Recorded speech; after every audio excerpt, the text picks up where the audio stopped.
Mort lors de manifestations au Togo, opposition et société civile demandent une enquête internationale.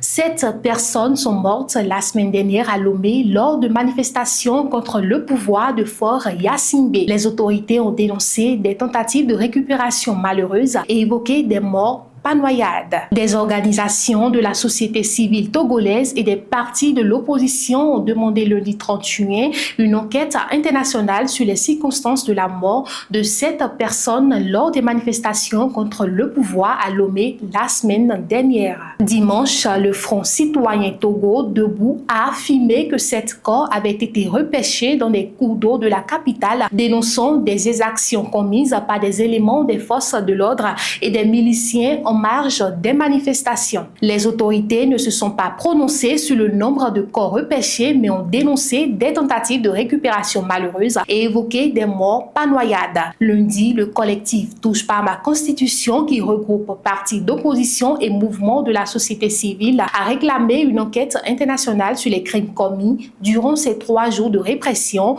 lors d'une conférence de presse.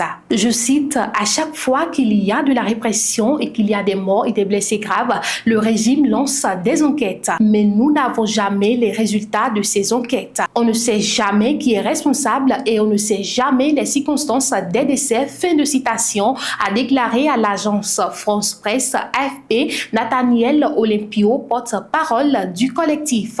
L'objectif, c'est de comprendre ce qui s'est passé, d'identifier les responsables pour que demain, les choses de cette nature ne se reproduisent plus dans notre pays, a-t-il précisé.